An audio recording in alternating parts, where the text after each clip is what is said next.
بزرگان قدر، جیسا کہ آپ تمام حضرات جانتے ہیں، اس 25 تاریخ کو 18 ذی الحجہ ہے اور عید غدیر ہے۔ گزشتہ ہفتے بھی اسی کے متعلق بیان ہوا تھا کہ ہماری زندگی میں ولایت علی ابن ابی طالب کی کتنی اہمیت ہے اور بغیر ولایت علی ابن ابی طالب کے کوئی بھی عبادت قابل قبول نہیں ہے۔ آج بھی اسی عنوان کو جاری رکھتے ہوئے کہ ولایت کی اہمیت کیا ہے اور ہمیں کس طرح سے عید غدیر کے لیے آمادہ رہنا چاہیے، جیسا کہ آیت میں ذکر ہو رہا ہے، الیوم یئس الذین کفروا من دینکم فلا تخشوہم واخشون، کہ آج کے روز کافر آپ کے دین سے مایوس ہو گیا اور آپ کافروں سے نہ ڈرے، اللہ سے ڈرے۔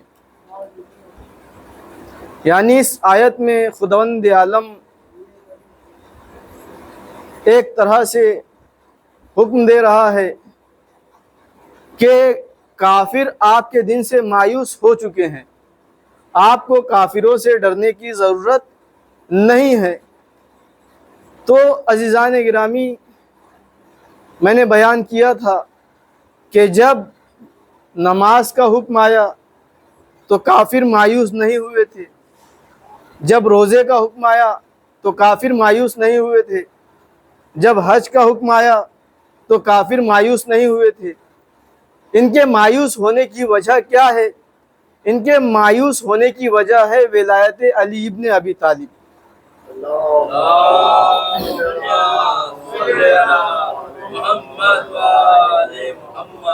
یہ لوگ جان رہے تھے، سوچ رہے تھے کہ پیغمبر اکرم جو آخری رسول ہے، آخری نبی ہے، جب یہ اس دنیا سے رخصت ہو جائیں گے، ان کی آنکھیں بند ہو جائے گی، یہ دنیا سے چلے جائیں گے، تو ہم اپنے دین پر پلٹ جائیں گے اور ہمیں اپنے دین پھیلانے کا موقع مل جائے گا۔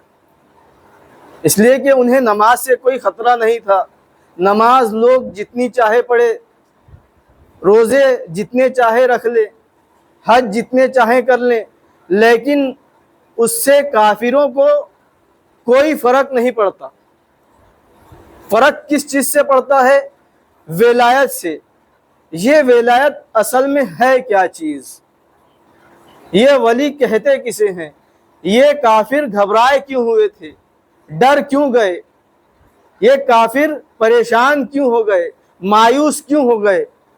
اصل میں وجہ یہ تھی کہ جو ولی ہوتا ہے وہ حاکم اور سرپرست ہوتا ہے، وہ ایک امت کی سرپرستی کرتا ہے، ایک امت پر حاکمیت کرتا ہے۔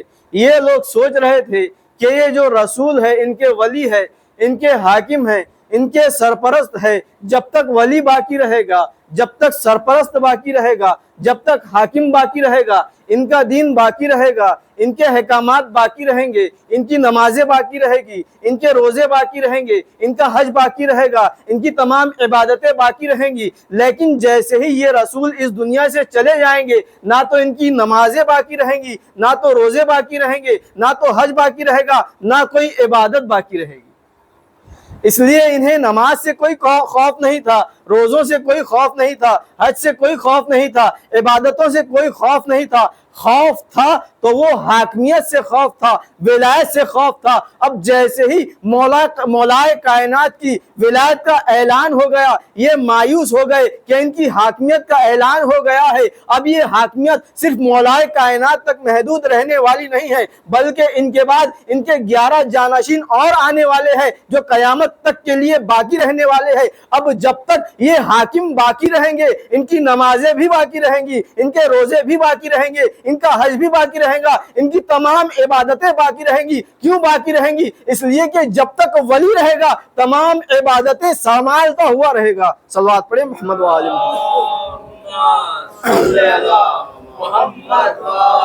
محمد۔ ولی وہ ہے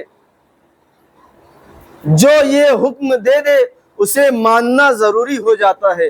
پیغمبر اکرم کے بارے میں ذکر ہوتا ہے کہ پیغمبر جس چیز کا حکم دے اسے انجام دو اور جس چیز سے روک دے اس سے رک جاؤ۔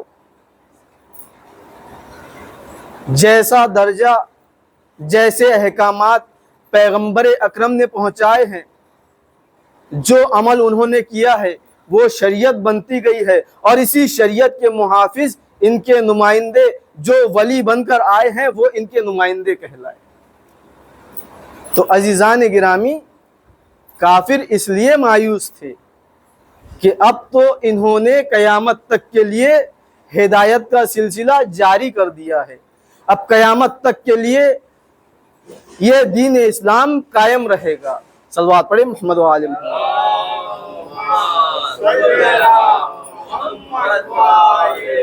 تو عزیزان گرامی، یہی وہ ولایت ہے۔ جب ولایت مولائے کائنات کا اعلان ہو گیا تو خداوند عالم نے بھی اعلان کر دیا، الیوم اکملت لکم دینکم واتممت علیکم نعمتی ورضیت لکم الاسلام دینا، کہ آج کے روز دین مکمل ہو گیا۔ کس چیز پر؟ ولایت علی ابن ابی طالب پر۔ واتممت علیکم نعمتی، ساری نعمتیں تمام ہو گئی۔ دنیا میں ہم کتنی نعمتیں دیکھتے ہیں، کھانا بھی ایک نعمت ہے، پانی بھی ایک نعمت ہے، ماں باپ ایک نعمت ہے، بھائی بہن ایک نعمت ہے، یعنی دنیا کی تمام نعمتیں ایک طرف ہے اور یہ ولایت علی ابن ابی طالب ایک طرف ہے۔ یعنی دنیا کی تمام نعمتیں ہمارے پاس موجود ہو، جب تک ولایت علی ابن ابی طالب نہیں ہے تو یہ ساری کی ساری نعمتیں ہمارے لیے بیکار ہیں۔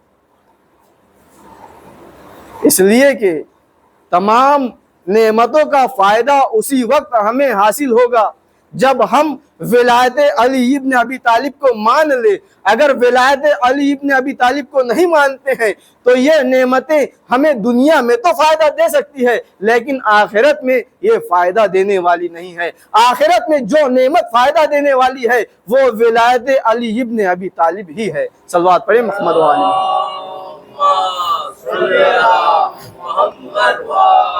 محمد۔ اسی نعمت پر دین تمام ہوا ہے، یہ نعمتیں تمام ہوئی ہے ولایت علی ابن ابی طالب پر۔ واتممت علیکم نعمتی ورضیت لکم الاسلام دینا، اور خداوند عالم ارشاد فرماتا ہے ہم نے تمہارے لیے دین اسلام کو پسندیدہ دین قرار دے دیا ہے، ہم اس دین سے راضی ہو گئے ہیں، یہی ہمارا پسندیدہ دین ہے۔ تو عزیزان گرامی، خداوند عالم بھی یہ بتانا چاہ رہا ہے کہ وہ دین جس دین میں ولایت علی ابن ابی طالب نہیں ہے وہ دین خداوند عالم کا پسندیدہ دین نہیں ہے۔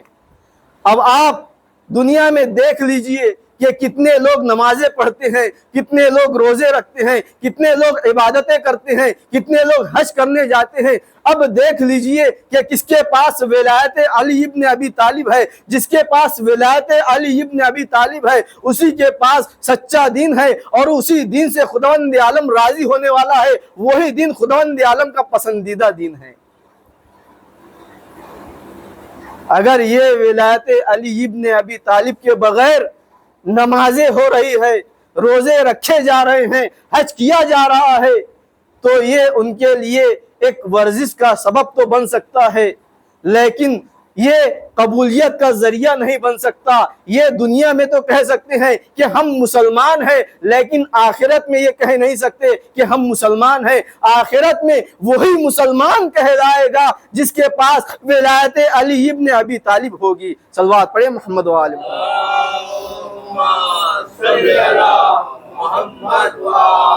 محمد۔ یہ ولایت بہت اہم شے ہے۔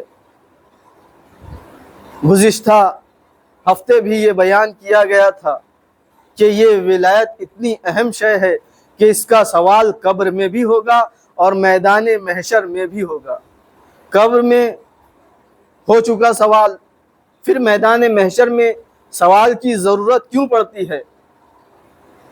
قبر میں آپ نے جواب دے دیا مولا علی میرے امام ہیں، تو پھر دوبارہ میدان محشر میں کیوں جواب طلب کیا جا رہا ہے؟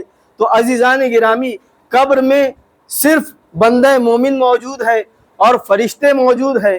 ایک سوال کرنے والا ہے بندہ مومن جواب دینے والا ہے، دوسرے مومنین یا دوسرے لوگ وہاں موجود نہیں ہیں، لیکن میدان محشر میں جو جہنم میں جانے والا ہے وہ بھی موجود ہوگا، جو جنت میں جانے والا ہے وہ بھی موجود ہوگا۔ سب لوگ اپنی نمازیں لے کر آئے ہوئے ہوں گے، اپنے روزے لے کر آئے ہوئے ہوں گے، اپنی عبادت لے کر آئے ہوئے ہوں گے، سب کے سب تمام لوگوں کے پاس عبادتیں تو موجود ہوں گی، لیکن جب جو جنت میں جا رہے ہوں گے انہیں روکا جائے گا، آواز آئے گی وقفوہم انہم مسئولون، انہیں روکو، ان سے سوال کیا جائے گا۔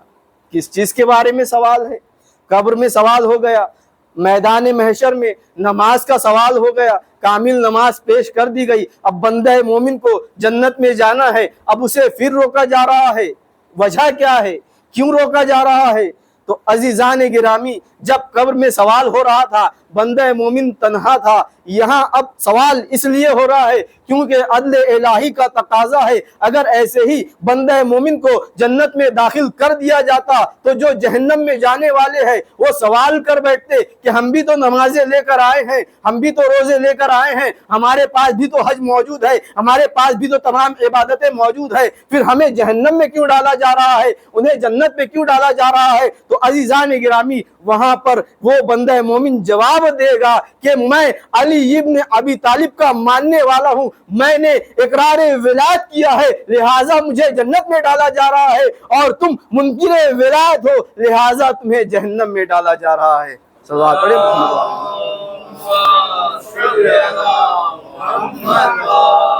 محمد۔ تو عزیزان گرامی، یہ ولایت علی ابن ابی طالب ایک عظیم شے ہے، ایک عظیم چیز ہے، اور ہمیں خداوند عالم کا شکر گزار ہونا چاہیے کہ اس نے ہمیں سیاہ اثنا عشری خاندان میں پیدا کیا۔ ہم ماں کی گود سے ہی ولایت والے ہیں، ولی والے ہیں۔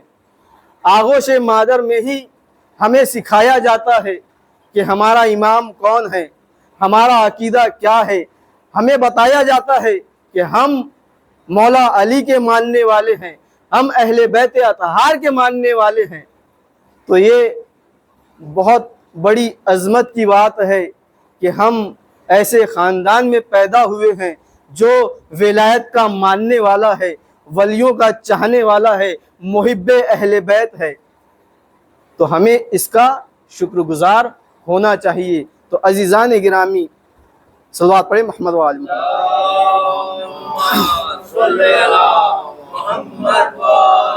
محمد۔ ہم اس چیز کا شکر ادا نہیں کر سکتے کہ اس نے ہمیں محمد و آل محمد کے چاہنے والے گھرانے میں پیدا کیا۔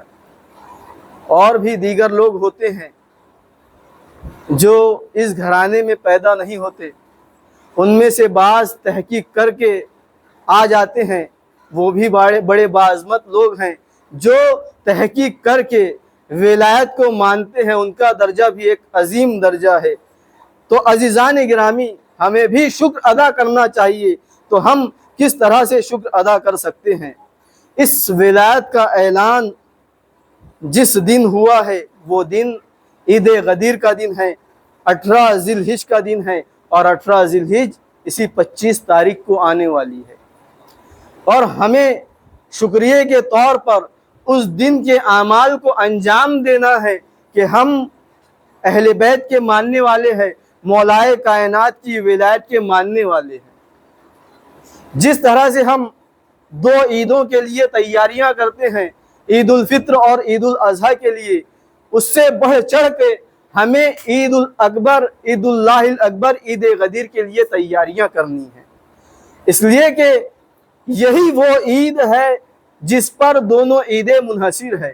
اگر ولایت علی ابن ابی طالب کا اعلان نہ ہوا ہوتا تو نہ تو عید الفطر کوئی کام کی تھی، نہ عید قربان کوئی کام کی تھی، اس لیے کہ ولایت علی ابن ابی طالب کے بغیر نہ تو روزہ قبول ہو سکتا ہے، نہ قربانی قبول ہو سکتی ہے۔ تو عزیزان گرامی، عید غدیر آ رہی ہے، ہمیں عید غدیر کی بہترین تیاریاں کرنی ہیں۔ تو ہمیں کیا کیا کام انجام دینے ہوں گے عید غدیر کے دن تاکہ ہم خداوند عالم کا شکر ادا کر سکیں۔ حضرت رسول خدا صلی اللہ علیہ وآلہ وسلم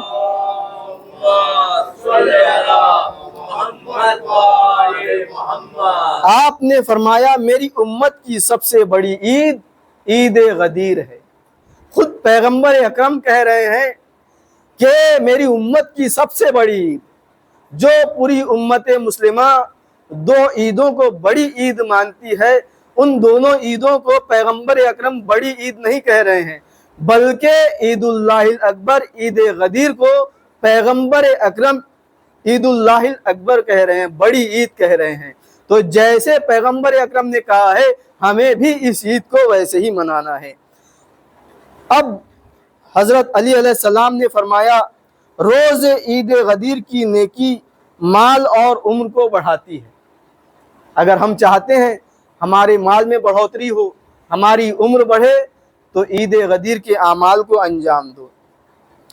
اب ہر بندہ مومن کی یہ خواہش ہوگی کہ ہم بھی جس روز غدیر کا اعلان ہوا تھا، جس روز پیغمبر اکرم نے مولا علی کی ولایت کا اعلان کیا تھا، اے کاش کہ ہم بھی اس روز غدیر خم کے میدان میں موجود ہوتے اور مولا علی علیہ السلام کے ہاتھوں پر بیعت کرتے۔ یہ ہر بندہ مومن کی خواہش ہے۔ تو عزیزان گرامی، اگر ہم چاہتے ہیں کہ ہمیں وہ ثواب ملے کہ جو غدیر خم کے میدان میں مولا علی کے ہاتھوں پر بیعت کرنے کا تھا، تو ہمیں کیا چاہیے؟ حضرت امام علی رضا علیہ السلام نے فرمایا جو شخص اعمال عید غدیر بجا لائے گویا اس نے رسول خدا صلی اللہ علیہ وآلہ وسلم کے سامنے علی علیہ السلام کے دست مبارک پر علی علیہ السلام کے دست مبارک پر بیعت کی ہو۔ تو یہ ثواب ملتا ہے روز عید غدیر، اعمال عید غدیر کو انجام دینے کا۔ کیا کیا اعمال ہے؟ سب سے پہلے تو غسل کرنا ہے، غسل کر لیں، غسل کرنے کے بعد اور روزے کی نیت کر لیں۔ یہ مستحبی روزہ ہے عید غدیر کے دن۔ جو دو عیدیں ہیں اس میں روزہ رکھنا حرام ہے، عید فطر اور عید قربان میں، لیکن یہ ایک ایسی عید ہے عید غدیر جس میں روزہ رکھنا مستحب ہے۔ اور مستحب روزے کے احکام یہ ہے کہ آپ نے نیت کر لی روزے کی، مستحب روزے کی، اور آپ ایک بندہ مومن کے گھر گئے جس نے آپ کو مدعو کیا تھا، یا کسی بندے نے آپ کے سامنے کوئی غذا پیش کی، کھانے کے لیے کہا، تو اب آپ اس سے انکار نہ کیجیے، اس سے آپ افطار کر لیجئے، کھا لیجئے۔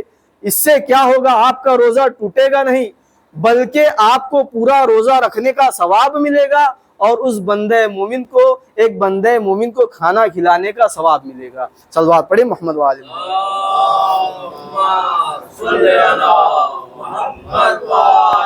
محمد۔ لیکن اگر کسی نے اپنا قضا روزہ جو واجب روزہ اس کا چھوٹ گیا تھا، اگر واجب روزے کی نیت سے اپنا قضا روزہ عید غدیر کے دن رکھا ہے تو پھر اسے وہ روزہ پورا کرنا ہوگا، اس لیے کہ واجب روزے کو توڑا نہیں جا سکتا۔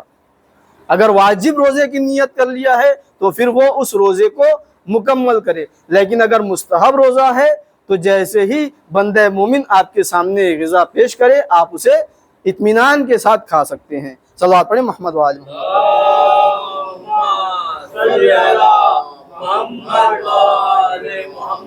اور عظمت عید غدیر دیکھیے، اگر آپ چاہتے ہیں کہ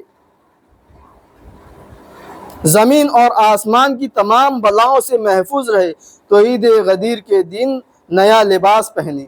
اگر آپ چاہتے ہیں کہ آپ کے رزق و روزی میں برکت ہو تو عید غدیر کے دن نماز عید غدیر کو ادا کریں۔ اگر آپ چاہتے ہیں کہ پورے سال کی نمازیں اللہ کی بارگاہ میں مقبول ہو جائیں تو عید غدیر کے دن نماز عید غدیر کو انجام دیں۔ اگر آپ چاہتے ہیں کہ پورے سال، اگر آپ چاہتے ہیں کہ زندگی کی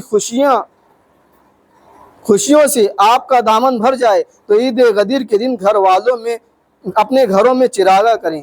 اگر آپ چاہتے ہیں کہ انبیاء اکرام آپ کے دسترخوان پر شرکت فرمائیں تو عید غدیر کے دن محبان امیر المومنین علی علیہ السلام کو کھانا کھلائیں۔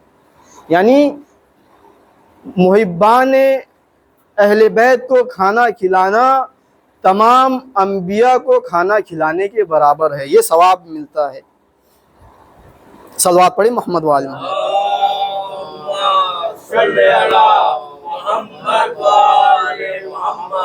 اگر آپ چاہتے ہیں کہ آپ کی پہچان ختم نہ ہونے پائے تو عید غدیر کے دن کو نہ بھولیں۔ اگر آپ چاہتے ہیں کہ آپ کے ایمان کی گواہی حجر اسود قیامت کے دن دے تو عید غدیر کو نہ بھولیں۔